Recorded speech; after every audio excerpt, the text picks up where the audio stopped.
Eu sou natural de São Paulo.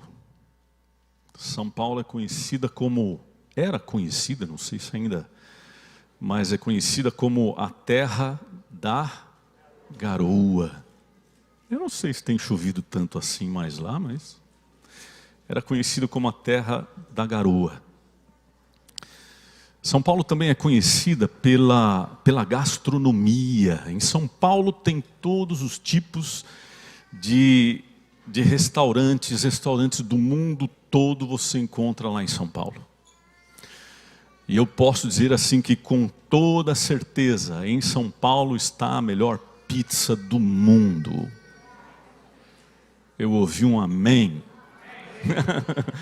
Eu acho até, como psicólogo que sou, eu até acho melhor do que a pizza italiana. A pizza de São Paulo é maravilhosa. É uma das poucas coisas que eu tenho saudade, que a gente não encontra aqui. Aqui tem muita pizza americana, mas a pizza paulistana, só tem lá. Só tem lá.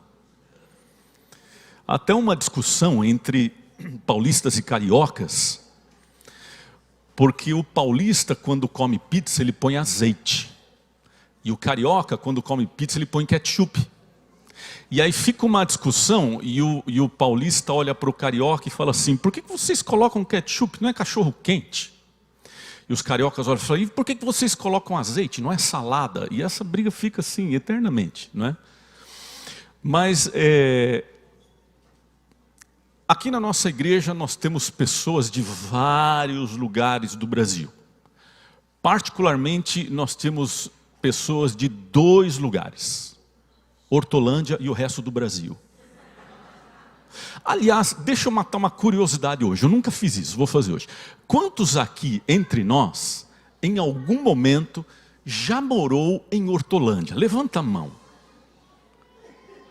Olha isso. Brazilian Temple é a embaixada da Hortolândia nos Estados Unidos, alguma coisa assim, né?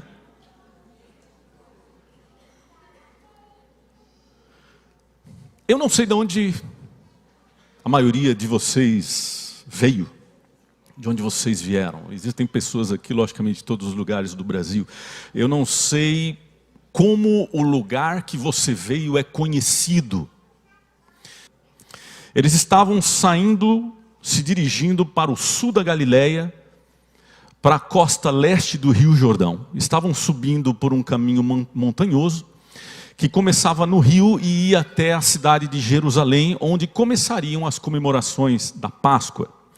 E no caminho, então, eles passaram pela cidade de Jericó, que ficava a 24 quilômetros mais ou menos de Jerusalém. Jericó era a mesma cidade onde Jesus encontrou com Zaqueu, o coletor de impostos. E o interessante é o que significa Jericó. O interessante era por que Jericó era conhecida. Jericó, quando a gente estuda a etimologia da palavra Jericó, Jericó quer dizer maldição. Eu tenho certeza que se no Brasil tivesse uma cidade chamada Maldição, acho que você não ia querer morar lá. Alguém perguntava para você: você é de onde? Eu sou lá de Maldição. Hã? Como é que chama quem nasce nessa cidade? Maldiçonense? Amaldiçoado? Maldito? Não dá nem para... Não cai bem. E o pior é que quando a gente estuda a história dessa cidade, a gente percebe que ela foi exatamente a história do próprio nome. Abre a sua Bíblia no livro de Josué, Josué capítulo 6, nós vamos ler o verso 26. Na versão da minha Bíblia diz assim, 6:26. Naquele tempo, Josué fez o povo jurar e dizer: maldito, olha aí, maldito, ok? Maldito diante do Senhor, seja o homem que levantar e reedificar esta cidade de Jericó. Com a perda do seu primogênito lhe porá os fundamentos. e à custa do mais novo as portas. O que o texto está dizendo? Que se alguém tentasse reedificar a cidade maldita, quando eles colocassem os fundamentos, o filho mais velho morreria. E quando eles colocassem as portas, o filho mais novo morreria. E aí você pensa assim, nossa, coisa terrível. Será que isso aconteceu mesmo? Vai lá para 1 Reis. 1 Reis capítulo 16. Nós vamos ler a partir do verso 34. 1 Reis capítulo 16, verso 34. Passou o tempo, ok? E 1 Reis 16, 34 diz assim: em seus dias, Riel, o betelita, edificou a Jericó. Olha aí. Quando lhe lançou os fundamentos, morreu-lhe Abirão, seu? Olha aí, morreu o mais velho.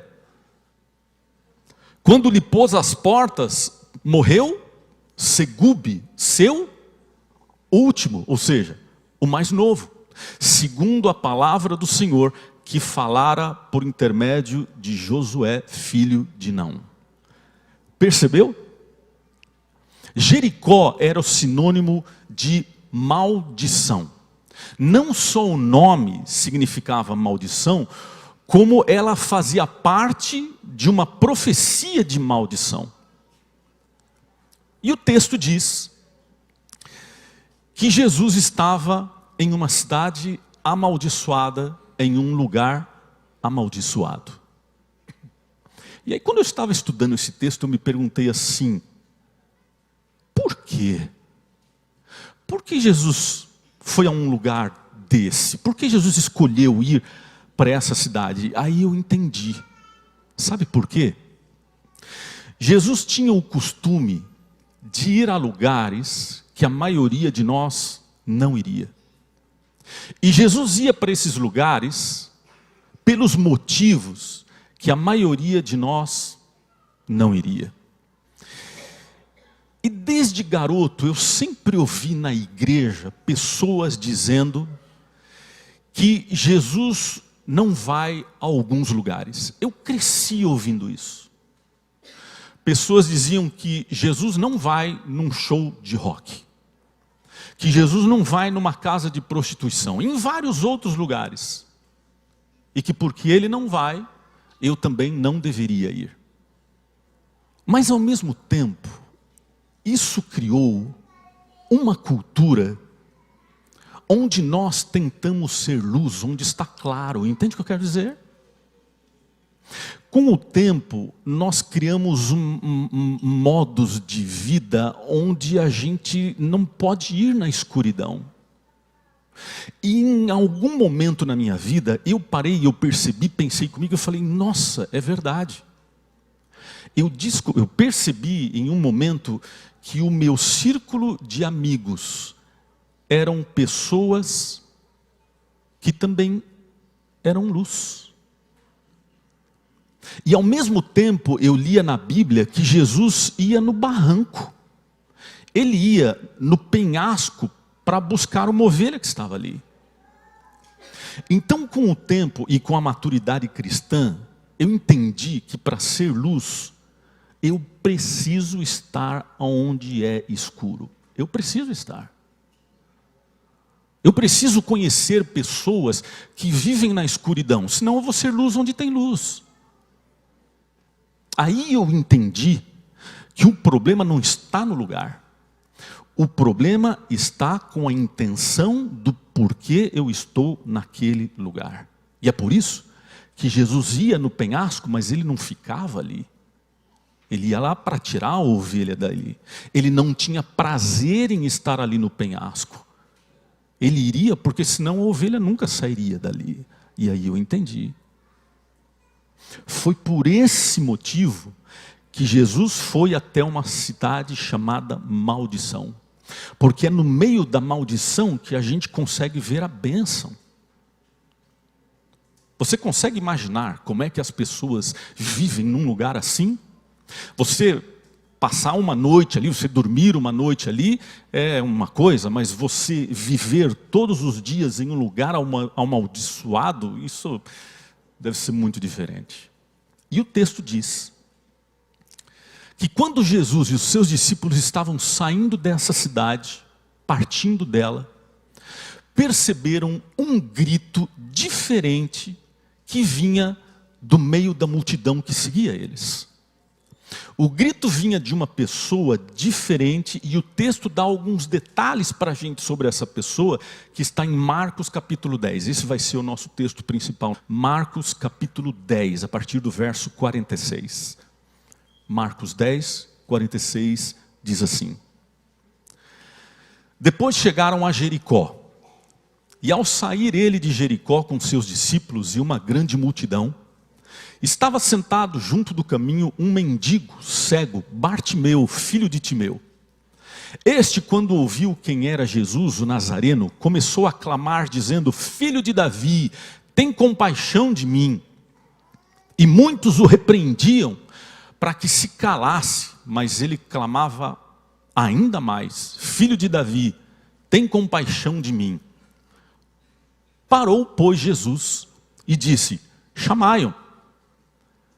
E chamaram o cego, dizendo-lhe: Tem bom ânimo, levanta, ele te chama. Nisso, lançando de si a sua capa, deu um salto, se levantou e foi ter com Jesus. Perguntou-lhe Jesus: Que queres que eu te faça? E respondeu-lhe o cego: Mestre, que eu veja. Então disse-lhe Jesus: Vai, a tua fé te salvou. E imediatamente, a Bíblia diz, recuperou a vista e foi seguindo pelo caminho. Olha que coisa incrível. Vamos entender quem era esse homem. Era um morador da cidade Maldição. Segundo o que o texto acabou de dizer, ele era um pedinte, ele era um mendigo e era cego. E o texto diz o nome do seu pai, o seu nome e o nome do seu pai. Ele era Bartimeu, filho de Timeu. Em hebraico, o pronome Bar quer dizer filho de. Por isso, Bartimeu, filho de Timeu. Era como se hoje fosse Timeu Júnior. Era a expressão Bar, filho de Timeu. Então, agora a gente consegue entender melhor quem era esse homem. Ele era Bartimeu, que era pedinte, mendigo, sua casa era amaldiçoada, cego e que vivia em um lugar amaldiçoado. Que tal? E aqui vem uma lição. Porque quando a gente abre o texto bíblico e a gente lê, a gente pensa assim: é um cego. É só um cego. Mas quando a gente consegue cavar fundo no texto, a gente vê que a escuridão não era só um problema dos seus olhos. Não havia luz em nenhum aspecto da vida desse homem. Mas quando a gente lê o texto, a gente só conclui assim: puxa, olha, coitado, era um homem cego. E sabe que lição isso mostra para mim? Sabe que lição isso mostra para a gente? Que as pessoas são assim. Quando a gente olha para elas, a gente só vê o que elas mostram. Quando a gente olha para as pessoas, elas são como icebergs, e a gente só vê uma pontinha, a gente só vê o que a gente consegue ver. A gente não consegue ver o que está oculto, o que ninguém vê, o que só você sabe de você. Por isso, quando a gente julga uma pessoa, nós estamos julgando ela pela menor parte, só pelo que a gente consegue ver. E é por isso que a gente entende que as pessoas são frágeis. É por isso que a gente entende o porquê algumas pessoas são difíceis. É por isso que a gente entende porque elas são sensíveis, porque agem do jeito que agem, porque fazem do jeito que fazem. E eu não estou dizendo que isso justifica sermos assim, mas eu estou dizendo que pelo menos explica a gente ser assim. Bartimeu muito provavelmente não tinha nascido cego. E por que a gente pode concluir isso? Porque no verso 52, a Bíblia diz que quando ele foi curado, ele imediatamente tornou a ver. A palavra tornou dá a entender que Bartimeu não era cego de nascença, porque se ele tornou, é porque ele enxergava antes. Mas, de qualquer forma, ser um cego naquela época, naquela sociedade, não era nada divertido. Como o próprio Marcos diz no seu livro, Bartimeu, no verso 46, Bartimeu era um mendigo, um pedinte. E ele estava condenado a passar o resto da sua vida nas ruas de Jericó, pedindo, implorando. Agora, pensa só comigo. Como que alguém vai depender da generosidade de pessoas que vivem num lugar como esse? Que generosidade ele poderia encontrar nas pessoas que vivem num lugar amaldiçoado? Ele estava destinado a conviver com o desprezo, com o escárnio das pessoas, com o julgamento das pessoas, porque as pessoas associavam a doença dele com a punição dos seus pecados, ou até dos pecados dos seus pais, ou até dos pecados dos seus avós. Pela falta de arrependimento, então Deus mandava para ele a doença, a cegueira, como punição divina. Além do que, ninguém se sente confortável quando alguém se aproxima de você, principalmente quando você não conhece, e alguém se aproxima de você pedindo dinheiro, não é assim? O pensamento que vem na mente é assim, fala se não é, ou só eu que sou assim. A gente pensa assim, vai usar para drogas. A gente pensa assim, vai usar para bebida. Vai usar para cigarro. Eu não gosto de dar dinheiro. Mas eu não consigo dizer não quando alguém me pede comida. Isso eu não consigo dizer não. Alguém passando fome, isso eu não consigo dizer não. Eu fui pastor da igreja da Vila Carrão. Pastor na igreja da Vila Carrão. Eu já falei várias vezes aqui. Quando eu era pastor lá, eu morava bem perto da igreja. Atravessava um prédio, atravessava a rua, estava na igreja. E naquela época, tinha um rapaz que frequentava a nossa igreja, esquizofrênico. Ele era fora da caixinha. Diziam as pessoas que ele não era assim. Ele era noivo de uma moça muito bonita, e um dia essa noiva terminou o noivado com ele. E ele era tão apaixonado por essa moça que a partir daqueles dias ele ficou. E ele frequentava a nossa igreja. Direto ele ia lá na igreja, cantava junto com a gente no coral, e as pessoas diziam para ele assim, falou, olha, você é muito bem-vindo, porque ele vivia nas ruas ali do bairro, gritando, falando sozinho. E as pessoas, a gente dizia para ele assim, olha, você é muito bem-vindo aqui na igreja, mas você não pode atrapalhar o culto. E ele vivia com a gente ali. Eu lembro um sábado, que tinha terminado o culto e a gente estava indo para casa. E ele começou a seguir a gente, e a gente indo para casa, voltando para casa, ele começou a seguir a gente, e ele começou a dizer assim, hã? O que, senhor? O senhor está dizendo que hoje o pastor é que vai dar o almoço para mim? Sério? Bom, não sei. Se é o senhor que está dizendo, então eu acredito, falando bem perto de mim. E aí a gente falou, tá bom, vem cá. E a gente foi até a casa, chegamos lá no prédio e tal, falou, olha, espera aí que a gente vai preparar um prato e vamos trazer aqui para você. Preparou algo rápido, preparou uma massa, uma macarronada, um prato bem servido e tal, e eu fui levar para ele. Estendi o prato para ele, pronto, está aqui, Diolinda. Ela põe um prato com outro prato em cima, assim e tal. Ele pegou o prato todo feliz, abriu o prato, viu que era macarrão. Aí ele falou, o que, senhor? Não? O senhor não gosta de macarrão? Ah, não, então eu também não. Não, se não, não, então não gosto. Me devolveu o prato e foi embora. Eu falei, olha só. E não quis, e foi embora. Eu falei, olha só.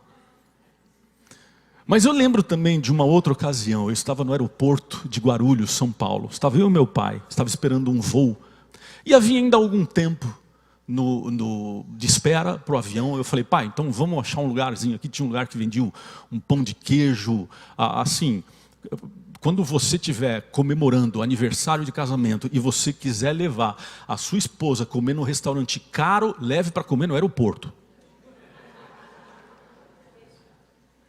E aí eu falei, vamos comer o último pão de queijo, o último suco de laranja natural aqui, espremido da fruta e tal. E aí a gente sentou lá no lugarzinho, a gente estava comendo, eu conversando com meu pai. E eu não tinha percebido que alguém derrubou no chão algo que para mim parecia um mac and cheese. Derrubou, caiu, mas eu não tinha percebido isso. Eu percebi que essa comida estava caída ali no chão quando eu vi um rapaz com a roupa suja, um rapaz novo, que entrou correndo pelo saguão, se abaixou, pegou aquele macarrão com a mão e começou a comer. Quando eu vi aquilo, isso foi uma facada no meu coração. E eu pensei assim, deixa meu pai acabar de falar. Meu pai acabar de falar, eu vou fazer alguma coisa. Eu não consigo ficar vendo isso. Não dá para ficar vendo isso. Mas foi muito rápido. Quando eu pensei, esse moço já se levantou e saiu correndo, porque um segurança veio correndo na direção dele. Porque ele incomodava. A presença dele incomodava. Se Bartimeu não falasse nada, ele só, por si, já era um problema para as pessoas que viviam naquela cidade. Ele era um incômodo. E agora, ele resolve aparecer na beira da estrada, gritando, chamando a atenção de todo mundo. E a gente percebe pelo texto que a multidão ficou realmente incomodada com ele ali. Porque no verso 48 diz que muitos o repreendiam. E quanto mais as pessoas mandavam ele ficar quieto, mais ele gritava. Ele não sabia o que estava acontecendo. Ele era cego. Ele não sabia se Jesus estava perto, se Jesus estava longe, se Jesus tinha notado ele ali ou não, porque ele era cego. Eu sei que você já passou em algum momento da sua vida por algum momento assim. Eu sei que você já passou em algum momento, ou pode até estar passando agora, por alguma situação assim. Uma situação de desespero, onde você clama por Deus e você não consegue ver a Deus. Você não sabe se Ele está perto, você não sabe se Ele está longe, você não sabe nem se pelo menos Ele está ouvindo você, e por isso você grita por dentro, porque você não vê nada acontecendo. Eu sei, eu já vivi por isso. Ele gritava porque isso era a única coisa que ele podia fazer. Você é bem-vindo, desde que não atrapalhe. Mas havia alguém diferente naquela multidão. Alguém que consegue ouvir além das palavras de um grito, de um choro. E de alguma forma, esse cego sabia que aquele momento seria a sua única chance. Eu não disse a sua última chance, eu disse a sua única chance, porque Jesus não é a última chance. Jesus não é a última opção. Jesus não é a última saída. Jesus é a única saída. E Bartimeu nunca teve chance de ser curado antes. E provavelmente nunca mais teria. Se ele deixasse essa oportunidade passar, nunca mais ele teria chance de ser curado. Agora veja, Bartimeu era cego, mas não era surdo. Ele não podia usar o que ele não tinha, mas ele podia usar o que ele tinha. Por isso que no verso 47, a Bíblia diz assim: e ouvindo que era Jesus. Veja, Bartimeu era cego, mas Bartimeu não era mudo. E logo que ele entendeu o que estava acontecendo ao redor de si, o texto diz que ele começou a clamar: Jesus, filho de Davi, tenha compaixão de mim. Sabe qual é o problema? O problema é que a maioria das pessoas escolhe viver reclamando e se lamentando pelas coisas que elas não têm, ao invés de usar as coisas que elas têm. E alguém um dia disse assim: concentre-se nas suas virtudes, ao invés de viver reclamando dos seus defeitos. Ele sabia que ele não podia ver, mas ele sabia que ele podia ouvir, ele sabia que ele podia falar, ele estava em uma prisão escura. E por mais que ele quisesse se libertar dessa prisão sozinho, por si, isso seria impossível. Ele sabia que ele precisaria de alguém numa situação melhor do que a dele. Não uma simples pessoa. Ele sabia que a situação dele não ia mudar com um simples homem, com um simples médico, com um simples oftalmologista. E é por isso que ele dizia assim, filho de Davi. A expressão filho de Davi acontece 17 vezes na Bíblia. E ela sempre foi usada para reconhecer em Jesus a sua descendência de Davi. Ou seja, reconhecer a Jesus como Messias. Em outras palavras, reconhecer Jesus como Deus.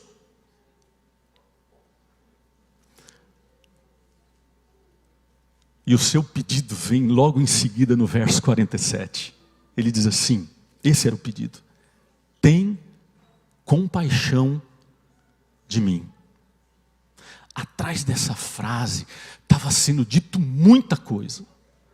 Atrás dessa pequena frase de 4 palavras está sendo dita muita coisa. Ele estava dizendo assim, Senhor, eu vivo em uma cidade amaldiçoada, mas tenha compaixão de mim. Eu sou um mendigo, mas tenha compaixão de mim. Eu não mereço estar na sua presença, mas tenha compaixão de mim. Eu não tenho feito a sua vontade, mas tenha compaixão de mim. Eu sei que eu tenho feito coisas erradas, mas tenha compaixão de mim. E o que você estaria gritando agora? O que se você estivesse no lugar dele, você estaria gritando agora? Senhor, olha isso, mas tenha compaixão de mim. O que você estaria gritando? Eu não tenho sido um bom marido, mas tem compaixão de mim. Eu não tenho sido uma boa esposa, mas tem compaixão de mim. Eu não tenho sido um bom pai, mas tem compaixão de mim. Os meus negócios não estão sendo daquela forma que o Senhor espera, mas tem compaixão de mim. E no momento que Jesus o ouviu, Jesus parou e a Bíblia diz que ele disse assim, chamem essa pessoa. Em outras palavras, deixem-me ver quem é que está gritando assim. E dessa parte, desse texto, eu quero tirar 3 lições, 3 detalhes para a gente, que não pode passar por alto. Primeiro, no verso 49, o texto diz que Jesus parou. E isso é maravilhoso, porque Jesus era mestre em parar. Ele sempre parava, sempre que alguém estava precisando dele. E sabe o que isso quer dizer? Que se você precisar dele hoje, não importa o que ele estiver fazendo, ele vai parar por tua causa. Segunda lição, ele não só parou, como ele disse, tragam ele para perto de mim. Que coisa incrível. Olha que coisa interessante. Jesus podia ter ido até ele, Jesus podia ter caminhado até onde ele estava, Jesus sabia quem ele era. Como em vários outros milagres antes, Jesus foi até a pessoa, mas com ele Jesus não foi. Jesus sabia quem era aquele homem, mas ele não foi. Não foi porque talvez estava tentando ensinar alguma coisa para aquela multidão. E muito provavelmente ele estava tentando ensinar alguma lição para nós hoje. Note um detalhe. Ao invés de Jesus ir até o cego, Jesus pediu que a multidão buscasse o cego. Você entendeu? Ele pediu para quem estava praguejando que fosse buscar. Ele pediu para quem estava xingando ir buscar. Ele pediu para quem estava repelindo que trouxessem o homem até ele. Já viu aquela cena onde uma mãe vê 2 filhos brigando? E aí ela fala, para com isso. Põe um na frente do outro e fala assim, pede desculpa para ele. Já viu essa cena? Aí um olha e fala, desculpa. O que você falou? Desculpa. Fala direito, desculpa. Aí fala, agora você, fala desculpa para ele. Não é assim? Desculpa. Agora dá um abraço nele. Aí dá aquele abraço assim. Não é assim? Vou fazer porque eu tenho que fazer. Jesus pediu para que a multidão trouxesse até ele, porque para fazer isso, eles teriam que passar por cima do orgulho deles. Eles teriam que ajudar quem eles estavam repelindo. Eles iam ter que abraçar naturalmente quem eles não teriam vontade de abraçar. E eles tiveram que passar por cima do seu orgulho, mudar a sua atitude. E agora tiveram que agir com compaixão também.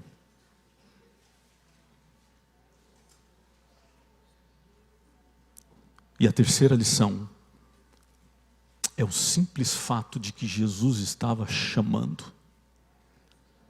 A gente consegue ver um Deus que chama nessa história.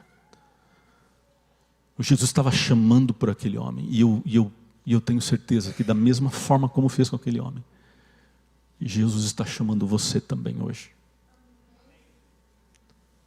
Bom, eu não estava lá. Eu no máximo consigo usar a minha imaginação, mas eu posso tentar visualizar essa cena. Eu imagino a multidão que provavelmente não, a Bíblia diz que estava fazendo muito barulho. E que de repente fique um silêncio absoluto. Podia-se ouvir uma agulha caindo no chão. Pense que Bartimeu, como ele se sentiu nesse momento, porque ele não podia ver, ele só percebeu que o barulho acabou. E quando todo mundo ficou em silêncio, ele também parou de gritar e ficou em silêncio. Aí alguém chegou até ele e disse assim: ei, vem aqui, Jesus está te chamando. Hã? Quem? Eu? Jesus está te chamando, vem. E no verso 50, o verso 50, diz que Bartimeu tirou a sua capa, jogou a capa de lado e foi até Jesus. Oh, meu amigo, oh, minha amiga, se você quer ir para Jesus, você tem que ir sem capa nenhuma. Se você quer buscar a Jesus, você tem que tirar as tuas capas. Se você quer ir na presença de Deus, você tem que ir como você é. Você tem que ir descoberto. E você tem que mostrar a sua cegueira. Você tem que mostrar para Deus quão pobre e quão mendigo você é. E entender ao mesmo tempo quem Ele é. Que Ele é o Messias. Ele é o filho de Davi. Aí, a Bíblia diz que ele tirou a capa, deu um pulo e foi na direção de Jesus. E quando ele chegou perto, Jesus perguntou: o que você quer que eu faça? Olha, Bartimeu poderia ter respondido essa pergunta de várias formas. Primeiro, ele era um pedinte. Aliás, pedir era o que ele mais sabia fazer. Ele vivia pedindo. Ele poderia ter pedido assim: bom, eu sou pobre, então eu quero ficar rico. Bartimeu, ele era discriminado pela sociedade. Ele também poderia ter pedido: eu quero respeito, eu quero dignidade. Mas no verso 51, mostra a resposta dele. Ele disse: mestre, que eu torne a ver. Interessante isso. Porque em alguns momentos na minha vida eu tenho pedido o contrário. Eu tenho pedido para Deus não me deixar ver. Eu tenho pedido para que Deus não me deixe ver, por exemplo, a minha filha tendo um casamento infeliz. Às vezes eu peço para que Deus não me deixe ver algumas coisas. Eu peço para que Deus não deixe ver meu filho envolvido com drogas, minha esposa com uma doença séria. Muitas vezes eu tenho pedido para que Deus não me deixe ver. Então Jesus olhou para ele e deu a resposta: vai, a tua fé te salvou. E no verso 52, diz que a sua visão foi imediatamente e completamente restaurada. Agora veja um detalhe aqui. Tem um detalhe aqui que não pode ficar de fora. Jesus disse: vai. O texto diz: vai, a tua fé te salvou. Ele não disse vem. Sabe por que ele não disse vem? Porque se Jesus tivesse dito vem, pode ser que aquele homem entendesse de que porque Jesus tinha curado, agora ele tinha obrigação de seguir Jesus. Por isso ele não disse vem, ele disse vai, meu filho, presta atenção, eu curei você, vai, você está livre, você pode ir para onde você quiser, porque agora nem a escuridão mais é uma barreira para você. Se ele pode ir para algum lugar, é agora. Antes ele até tinha alguma limitação, mas agora ele não tem mais. E Jesus, ao invés de dizer vem, ele disse vai embora, você está curado e você está livre. Ah, meu amigo, Deus é assim. Deus nunca vai obrigar você a seguir Ele. Nunca, nunca. É contra o seu caráter. Deus nunca vai obrigar você a fazer a vontade dEle. Ele olha para você e diz assim, eu ouço você. Olha que contraste. Se você voltar um pouco na leitura bíblica, ainda no capítulo 10, se você voltar um pouco na leitura, você vai ver que antes de encontrar esse homem cego, Jesus encontrou com um jovem que era muito rico. Olha que coisa incrível. E esse homem rico, ele se recusou a seguir a Jesus. E logo em seguida, Jesus então começou a explicar para os discípulos como é difícil entrar no céu. Mas Bartimeu, que era cego, não teve dúvidas. Ele queria estar perto de Jesus. Porque começou a seguir Jesus pela estrada, diz o texto, mesmo tendo a liberdade de ir para onde ele quisesse. Você já ouviu falar na marca de roupas Levi's? Aqui nos Estados Unidos eu achei muito estranho, eles chamam Levi's. Mas é Levi's no Brasil. Levi's era um homem que nunca pensou que seria conhecido pelo que ele é conhecido. Na década, no ano de 1840, 1850, muitas pessoas foram para a Califórnia na esperança de buscar riqueza nas mineradoras de ouro. E com esse movimento, esse homem chamado Levi Strauss, ele pegou suas coisas, muita lona para poder fazer a tenda onde ele moraria, e também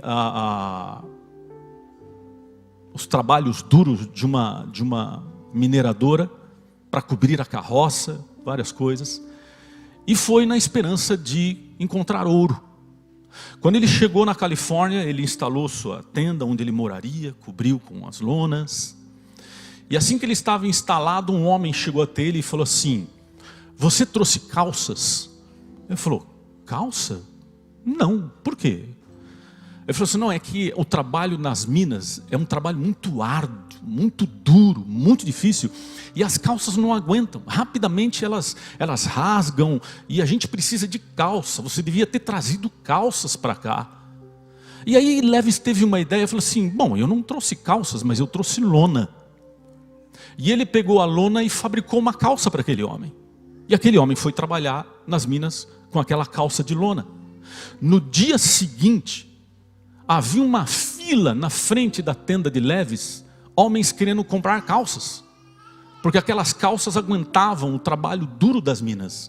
E Levi's então começou a fabricar calças. Ele nunca trabalhou numa mineradora, mas ele aproveitou uma oportunidade. Ele encontrou ouro na oportunidade. E aqui está uma coisa que a gente precisa aprender. As oportunidades somente são oportunidades quando a gente abraça elas. Deus oferece oportunidades para todos nós, todos os dias. Se nós recusamos aceitar as oportunidades, elas vão embora. Bartimeu teve uma oportunidade, era a única. Era a única que ele teve. E talvez hoje, Deus esteja dando para você mais uma oportunidade. Oportunidade de se apegar mais a Deus. oportunidade de ser um pai melhor, de ser uma pessoa melhor, um cristão melhor. 2 homens estavam sentados no banco de uma praça. Um era ateu e o outro era cristão. Quando eles estavam sentados no banco da praça, passou um mendigo na frente deles, com a roupa suja, rasgada. E o ateu olhou para o cristão e disse assim: "Está vendo? Se Deus existisse, Ele tinha posto uma roupa nova naquele homem." O cristão parou, pensou um pouco, olhou para o ateu e disse assim: "Não, Deus pode fazer muito mais do que isso. Deus pode pôr um homem novo naquela roupa velha." E aí eu pergunto para você: será que hoje não é o momento de você olhar para Deus e dizer assim: "Senhor, não é roupa nova que eu preciso, não é um carro melhor que eu preciso, não é uma casa maior que eu preciso. Eu preciso aproveitar a oportunidade e dizer assim: Senhor, olha como eu sou, mas tem compaixão de mim. Olha o que eu faço, mas tem compaixão de mim." Você não quer nesse momento aproveitar essa oportunidade e dizer para Deus isso? Senhor, qual é a capa que eu preciso jogar fora? Qual é? Feche seus olhos aí onde você está. Levante o seu pensamento para Deus. E com a conclusão que nós chegamos nessa história, fala para Ele, seja honesto. Porque se você vai falar com Deus agora, você não pode ir com capas. Se você quer abrir o seu coração para Deus agora, você tem que ir como você é: mendigo, sujo, pobre, nu. E você tem que entender quem Ele é. Ele pode muito mais do que ajudar você, qualquer que seja o seu pedido. Ele pode ajudar você colocando um novo homem em você, em mim. Então diga isso para Ele. E depois eu quero orar com você. Nesse momento, Senhor, nós queremos tirar as nossas capas. E queremos mostrar para o Senhor, sem cobertura nenhuma, o como somos cegos, o como somos sujos, mendigos. Mas a gente sabe que o Senhor conhece a gente pelo que está abaixo do nível da água. As pessoas conhecem a gente pelaquela pontinha que a gente mostra. Mas o Senhor conhece a gente pelo que está escondido. O Senhor conhece a gente por aquilo que as pessoas não veem. E aqui nesse momento agora, sem capa nenhuma, mostrando para o Senhor quem nós somos, nós queremos entender quem o Senhor é. E o Senhor nos dá liberdade para a gente ir para onde a gente quiser. O Senhor nos ajuda, cura a nossa cegueira, nos beneficia, independente de a gente seguir o Senhor ou não, porque o Senhor é um Deus de liberdade. Mas se tem alguém aqui que tem sido ou feito coisas que tenham afastado do Senhor, por favor, vem até o nosso penhasco, vem até o desfiladeiro que a gente está e tira a gente dali. Coloca um novo homem nas minhas roupas. Coloca uma nova mulher, uma nova pessoa nas nossas roupas.